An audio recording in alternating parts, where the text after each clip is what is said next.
Assalamualaikum warahmatullahi wabarakatuh. Perkenalkan, nama saya Nur Arsyika Yulia Putri dari kelas Biologi 2 dengan NIM 0704211005. Di video kali ini saya akan menjelaskan tentang sistem saraf pada manusia dan juga sistem saraf pada hewan invertebrata dan juga vertebrata. Apa itu sistem saraf? Sistem saraf merupakan salah satu sistem koordinasi yang bertugas untuk menyampaikan rangsangan dari reseptor untuk dideteksi dan direspon oleh tubuh. Untuk menanggapi suatu rangsangan, ada 3 komponen penting yang harus dimiliki oleh sistem saraf. Yang pertama, ada reseptor.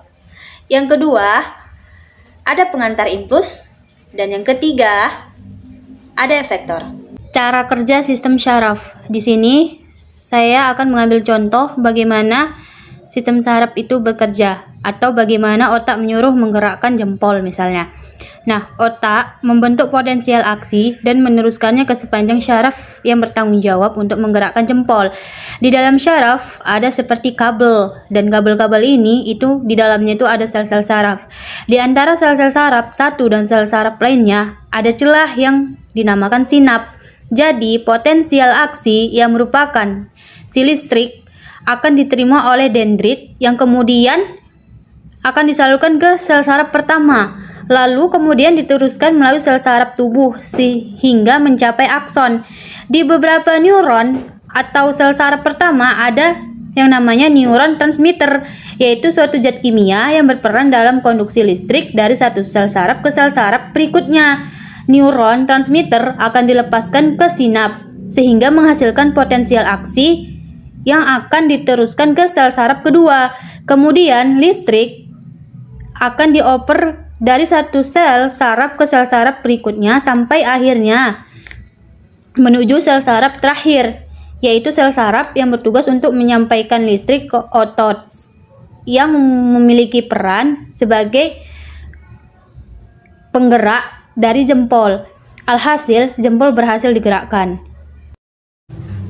Sistem saraf hewan vertebrata. Sistem saraf pada Pisces atau ikan. Otak dan sumsum tulang belakang merupakan pusat susunan saraf pada ikan. Ikan tak punya telinga tengah, jadi tidak ada gendang telinga. Oleh sebab itu, vibrasi atau suara yang diterima dan diteruskan melalui kepala dan tubuh. Garis lateral tubuh mempunyai perluasan di daerah kepala dan berguna untuk mendeteksi perubahan tekanan arus air seperti menghindari dari bebatuan. Sistem saraf tepi yang terdiri dari serabut saraf otak dan sumsum tulang belakang.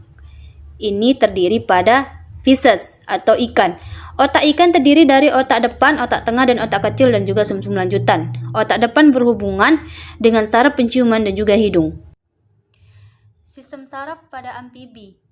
Amfibi memiliki bagian otak depan, otak tengah, otak belakang, dan sumsum lanjutan yang membentuk sistem saraf pusat. Sedangkan serabut saraf dan sela-sela ruas tulang belakang pada amfibi membentuk sistem saraf tepi.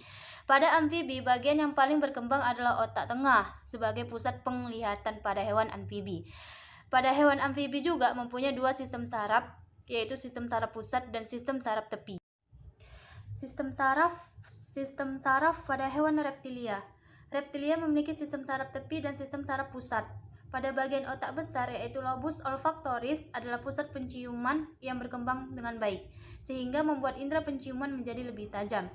Namun perkembangan otak tengah pada hewan reptil terhambat oleh otak besar, sehingga membuat otak tengah menjadi kurang berkembang, dan sehingga pula menyebabkan indera penglihatan hewan reptil menjadi kurang tajam dan juga buram.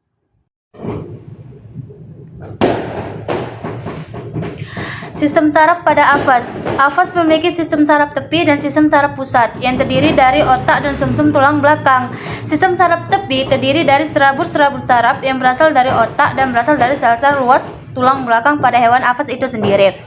Otak burung afas terdiri dari otak depan, otak tengah, dan otak belakang dan juga sumsum lanjutan. Otak tengah afas merupakan pusat saraf penglihat yang berkembang baik dengan gelembung yang membuat indera penglihatan afas berkembang dengan baik pula.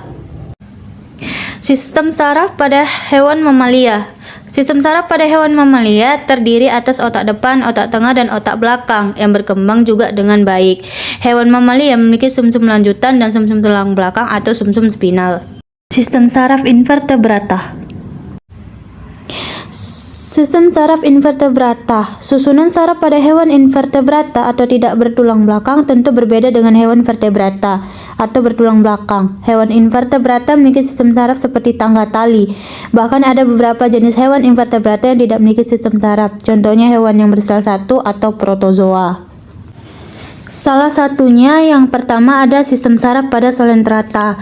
Pada Coelenterata akuatik seperti hidra, ubur-ubur, dan anemon laut. Pada mesoglea yang terletak di antara epidermis atau ektoderm dan gastrodermis atau endoderm terdapat sistem saraf difusi karena sel-sel saraf masih tersebar saling berhubungan satu sama lain yang menyerupai jala yang disebut saraf jala. Yang kedua ada sistem saraf pada Echinodermata. Sistem saraf pada Echinodermata masih merupakan sistem saraf primitif meskipun sel-sel saraf tersusun dalam bentuk cincin-cincin saraf sekeliling rongga mulut dan mempunyai cabang ke setiap lengan. Tetapi susunan saraf di dalamnya masih difusi seperti jala, belum ada pengelompokan dalam ganglion. Sel-sel saraf berhubungan atau inervasi dengan kaki pembuluh, duri, dan lain-lainnya.